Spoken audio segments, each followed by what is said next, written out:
Welcome to Negotiation with Alice, your negotiation podcast. Everything that you do where you need to get on the same page with someone else is a negotiation.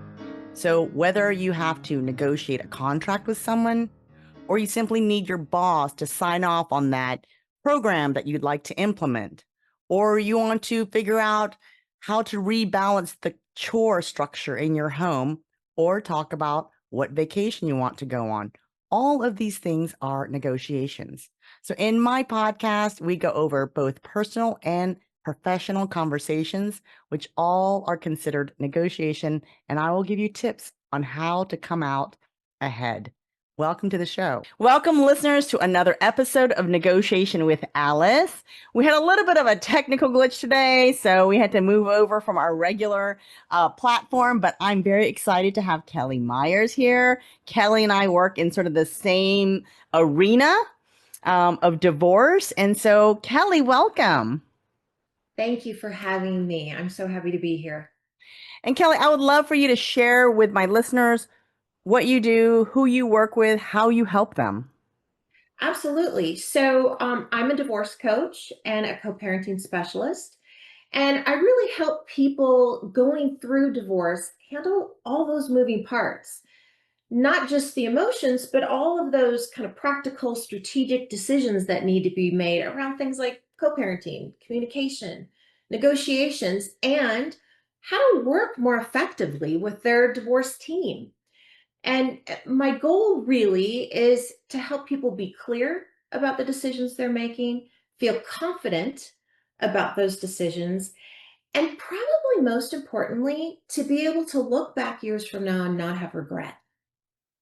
That is such important work. And so thank you for all the work that you do serving a lot of the divorcing couples. And today I wanted to talk about how negotiations can help when you are trying to craft a co-parenting plan. And Kelly, I'd love for you to get started with the conversation. I'll toss the ball into your court and talk to me a little bit about how you coach your clients regarding how to negotiate to get what they want when it comes to crafting a parenting plan together. Well, it's a great question. And one of the things first that I would like to acknowledge is maybe just kind of set the stage a little bit about a parenting plan and the kind of parenting plan that I'm really talking about. The courts really, when it comes to parenting plans, it's very limited with what they require, right? They may require, how are you going to communicate together? How are you going to share time, right? What's the schedule going to be? And then how are you going to make decisions about your kids? And that's really about it. And quite frankly, they don't even really require you to get specific. They can say, well, we'll come together, talk about it, and agree, right? Or we'll be flexible. Really, the parenting plan that and that I would like to talk about here is a more comprehensive parenting plan. And I will often liken it to a business plan. You don't see too many successful businesses that don't have a comprehensive business plan, right? That grows and changes with the business and that really gets specific about how we're going to run this business. And the parenting plan that I'm talking about is very similar to that. I often say to people, parenting is one of the hardest jobs, and when you are living under one roof, much less when you're living under two. And so the more intentional you can be around creating a plan and talking about how you're going to do this, the better it's going to be for the kids. So when you're talking about how you're going to raise kids in two homes, the first thing that we have to acknowledge is people are getting divorced, and many times because they're not on the same page with things, right? And often they're not on the same page with regard to what they're going to do with the kids. So when it comes to developing this parenting plan and negotiating, people come into that process with positions, right? And so let's talk about what positions are. Positions are, I want a certain schedule, right? I want the kids 100% of the time. I want full custody. Um, the idea here is we want to get around that. We want to start talking about what's important to you around that need, right? A position is kind of, this is what I want, this is what I need, right? So even when we start to get underneath that, we still tend to have a lot of the emotional baggage that went on in the marriage between the parents. There's a lot of stuff that comes into the room. So the key, I believe, to negotiating in a parenting plan is to start with focusing on the kids. And sometimes I will lead this conversation by saying, okay, you kind of have one of two options here. You can either have a child-centered divorce or your kids can have a divorce-centered childhood. That's interesting. What what do you want? Well, 9 times out of 10, if not 10 out of 10, right? People are gonna say, well, of course I want to have a child-centered divorce. Well, what does that look like to you? What does being child-centered really mean? And you kind of talk about that a little bit, right? What does that mean? That kind of sets the stage for what our touch point is within these negotiations. It isn't about your position mom or your position dad. It's about how do we get child centered. I will sometimes even take that a step further and say, what's the divorce story you want your kids to tell 10 years from now, 20 years from now? Because the decisions you make today with regard to this parenting plan are going to be the things that either get your kids to tell that story or they're going to tell a total different story. So, again, it's a way to create some touchstones in the negotiation where you can get the parents to agree, right? On, yeah, we both want to be child centered. Yeah, we want our kids' divorce story to be positive. Okay. So let's focus on areas of agreement and build from there. So that's fantastic, Kelly. And for my listeners who are potentially going through a divorce and they're trying to figure things out on their own, what are some of the questions that they should be asking each other to get away from what we in the negotiation world call positional bargaining, which is this is what I want and they're fighting over it, to an interest-based negotiation, which is why do you want what you want? So, what are some of the questions that you have your parents answering so that they can get to a deeper understanding? And sometimes what's interesting is people sometimes just know that they want what they want and they don't really know why. They just know. I think that that's a great question. It is so important to understand the whys, right? And the question that I would ask people, it really depends on what the situation is. One of the things we talked about and I see often is I want 100% custody. And often that comes up with because from the person who has spent the majority of their time raising and interacting with the kids, right? Well, I've been doing this my whole life and I want 100% custody. Okay. So tell me more about that. How do you feel that that setup is going to benefit the kids? What do you think the impact on the kids would be if they're not interacting regularly with their other parent? How do you think that relationship is going to be impacted? What do you think they're going to feel, when they don't have that relationship or that touchstone anymore? How would having a more connected relationship with the other parent benefit the children? So it's getting underneath that and asking child-centered questions, right? I don't know if that answered your question. It does. It does. And it's interesting because the questions that you would ask as a coach, Mhm. I feel like are slightly different from what I would ask as a mediator, which I think it's fantastic. I love it. I love that we're aiming for the same goal, Yeah. coming at it through a different lens. Because I was thinking more of questions such as like, what is your concern about having a 50-50 parenting plan? Mhm. Like, what are you nervous about? Right. What makes you afraid to share custody? What are Right. the things that you're envisioning would go wrong if you have shared custody, right? So I'm more trying to understand, like, why are they sticking to I want full custody? Because there's something underlying that's driving them to want that decision, right? And I think all of those questions are great, right? So, and I think these questions also get to, because those questions will tend to sometimes elicit negative responses. Well, because he or she, never did anything with the Right, kids, right? right, right. Right. Um, he or she doesn't engage with the kids, isn't emotionally connected, right? You can go down that path.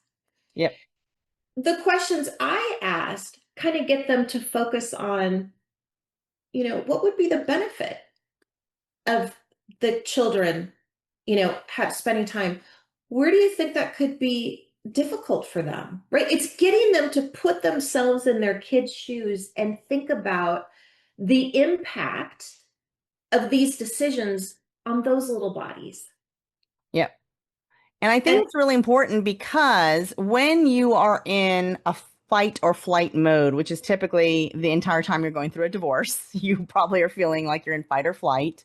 It's really, really difficult to think reasonably, to think logically. So the questions that you and I are asking people is very helpful because in a flight or fight mode, you're not engaging yourself into thinking about those questions. you bring up such a great point about fight or flight, because people do tend to be really emotionally dysregulated when they come into mediation, and while they're in this divorce process. And I think for your listeners, the most important thing I think that they can do for themselves is to prepare for these mediation sessions. Be really clear on what are the topics that we're going to be talking about, and walk in being really clear. You can identify your position, right? You can start there, but then get underneath, what are the whys? What are your interests? Your interests are your whys, right? Why do you need this? Why do you think this is important? Get underneath that. Also be thinking about what your spouse's positions and interests may be, and be prepared to be talking about how can we get creative around meeting some of each of our needs, right? We're not going to meet all of them, but how can we meet some of them? The more you can be prepared and think ahead around these things, the less, hopefully the less dysregulated, and that be in that fight or flight. So be prepared when you're talking about a parenting plan. Really be thinking about, what are the two most important things for me when it comes to parenting? What are the two most, and really dig into why they're important, why you think, your proposal, right, is going to benefit the kids. Create your whys around the kids, because I will tell you, your soon to be ex is probably going to be able to hear better why this choice is best, because when it's centered around the children, than when it's centered around, well, because I want it.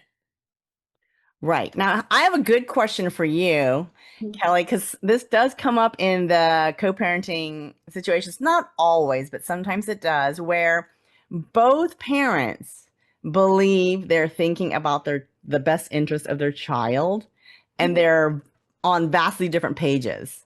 Mhm. I'm curious, like, what kind of advice you have for people who are trying to be child-centered Mhm. and they feel like the other parent is not, even though the other parent is also feeling like they're being child centered. Yeah. So again, I think there's a couple of things. First of all, what I would start with is, again, trying to figure out, where can we find common ground. So it could be around, what are our hopes for our kids, right? What do we want them, ideally to grow up with, right? Values or experiences, whatever it may be. But I think the first thing is to try to find common ground by centering them on, you know, what they want for their kids. Again, it could be that divorce story. It could be, what is important to, what are the top two values we have when it comes to our kids? What are the things that we want for them, right? when they look back, what are the two things we'd want them to say? Right? Okay, so first you start to get centered around that. And then I think the other thing is also educating parents on the fact that differences don't have to be devastating. You guys can do things different, right? Kids, just by the mere fact of going to school, they have different teachers all in one day, and they go to one classroom and the next classroom, and those teachers have different rules, different ways of doing things, different personalities, and your kids function just fine, right?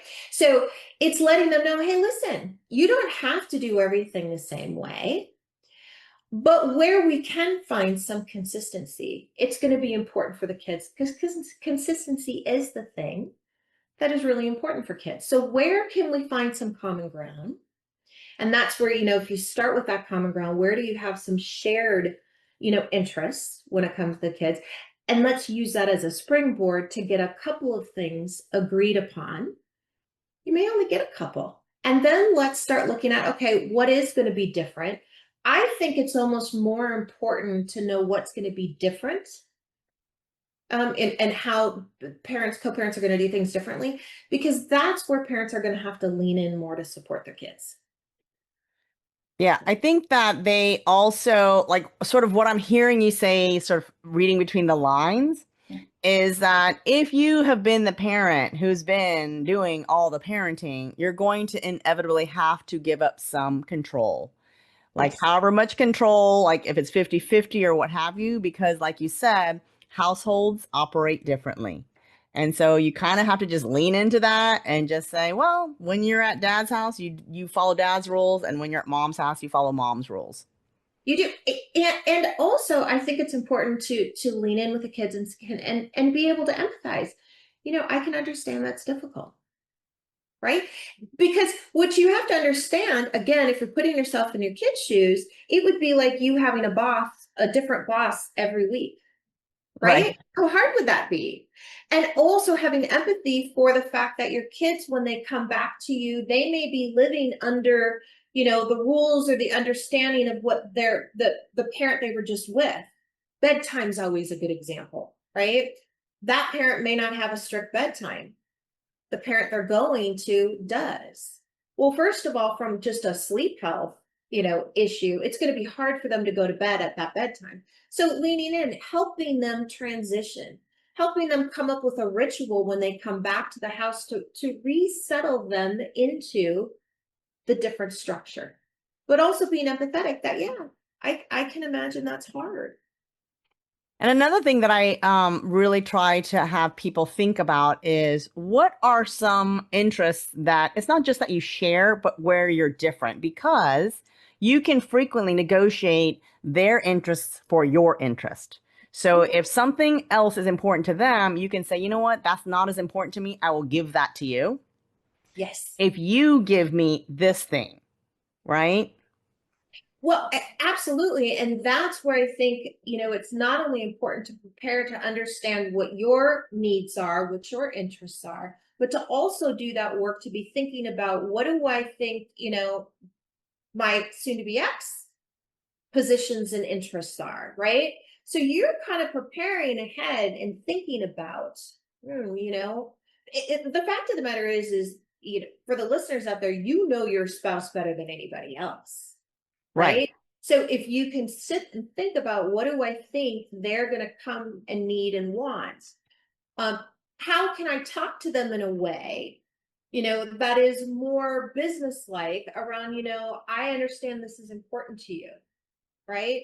How about if we take a look at how we get you more of that, and in exchange, that I can have more of this. Exactly. Like, just for the parents, like some of these things that you can negotiate would be time, comma, money, comma, flexibility, right? So people frequently negotiate, hey, I want more time with the kids. I'll take less child support or spousal support because the time is more important than the money, Yep, right?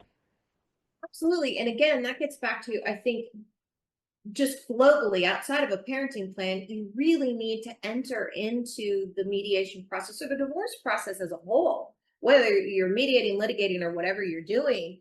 really being clear on what are my top 2, 3, 4 goals. What are my things that I really want to have? And for some, it may all center around parenting and they're willing to give up financial stuff to get what it is they want, right? Exactly. For others, there may be a balance of the two. But getting really clear on what those goals are going to allow them to do exactly what you're talking about, which is that kind of horse trading. Yep, exactly. And it helps people get to a win-win Yes, because everyone has a different idea of like the most important thing to them. And correct. so if you can give up something that is less important to get more of what is the most important thing to you, then there's a higher likelihood that both parties end up getting everything of what they want because they've compromised on things that are less important. Exactly. Yeah. It really, it, at the end of the day, this process is about compromising, right? And I think at the end of the day, it really is about getting underneath those positions to really understand the interest. It could be, some people will be, I want the family home. I have to have the family home. Well, if you get underneath it, it could be because that provides some stability for the kids, for whoever wants the home. There may be a fear they can't qualify for another home, particularly in this market. Interest rates, they feel like, well, with the increased interest rate I couldn't afford something, whatever it may be. Okay, well, if you can understand what those things are, there may be another way to solve and to meet those needs of stability and housing and all that. But if you don't get underneath it, then you can't get creative. and Exactly. and that's the reason why you want to get to those whys. You're going to have a better chance of meeting everybody's needs if you can get underneath the whys, because you can get more creative. You also bring up a really important point that I usually let people know. You can't come to the table to negotiate with missing information, Oh, right? absolutely. So you need, if you're going to mediation and you're going to talk about the house or whether you're going to keep the house, you need to make sure you've done your homework already. Do Yes. you qualify for a refinance? Do you need a refinance? Do you have cash in case you have to do an all cash buyout?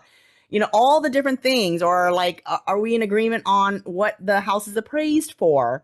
Yeah. Everything. Because if you show up and you're like, oh, I want to refinance, but I don't know if I qualify, well, that ends the negotiation because you're missing information. Eh, you are so spot on. Yet I am such a believer, particularly as a coach, that there is a lot of work that you need to do in advance of entering into mediation or really entering into any divorce process. There's just a lot of information that needs to be gathered. And it's, again, it's not just information that be gathered, but you really need to do some thinking around what you want your life to look like when this is all over with, because the decisions you make are going to lay that foundation for that post-divorce life. And so you have to be really thoughtful around it. And I understand it's difficult, right? But that's why you have different support team members, right? So often people go through the divorce and it's like, I just need to hire an attorney. Well, but yes, I think that when there are legal issues, right, your attorney is the expert you need to go to.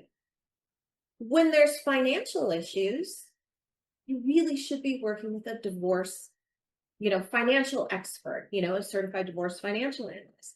If you're dealing with your home and going through divorce, you don't just want any mortgage broker. You want a mortgage broker who really understands divorce, because I'm telling you, there are some unique aspects to divorce that if you're working with somebody who doesn't understand that, there's probably going to be things you're going to miss out on.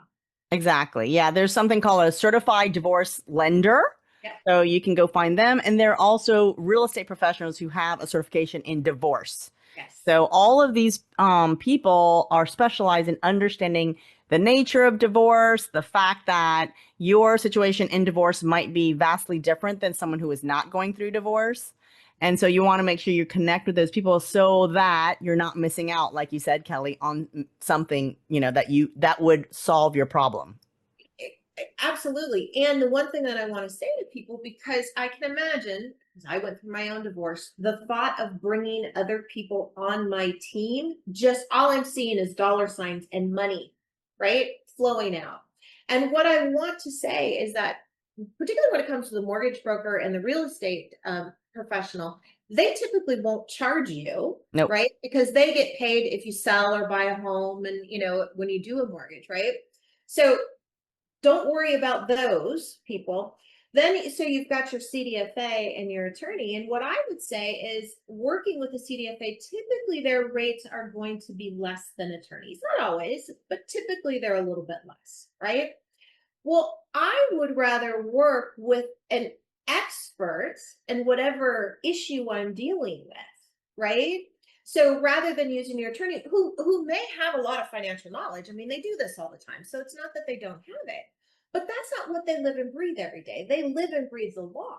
Right. So having the expert that actually lives and breathes divorce finances means that you're going to have a more efficient, right, process financially. You're going to be getting the information from the expert. You're going to have the right tool for the task. And ultimately, that's going to lead to a better outcome. And you're going to have your attorney, who, you're probably paying a little bit higher level, be able to help evaluate and help you understand from the legal strategy how all of this financial information plays. So ultimately, you're going to have a better outcome. Exactly. That's fabulous. So, Kelly, if the listeners would like to work with you, if they need some divorce coaching, how can they find you? So the way that they can reach me is firststepsdivorce.com. I do offer free consultations. So if you go to the bottom of I think it's at the bottom of the website and at the top in the nav bar, you can schedule a free consultation with me. I would love to talk to anybody. Having gone through my own divorce, my goal really is just to help people do it better than I did, and to really come out of this without regrets. Thank you, Kelly. And for listeners, we'll have all of Kelly's information in the show notes. So check it out there. And please do reach out to her if you are starting to think about your own divorce journey. So thanks, Kelly, so much for joining us today. Thank you. And listeners, thank you for joining me on another episode of Negotiation with Alice.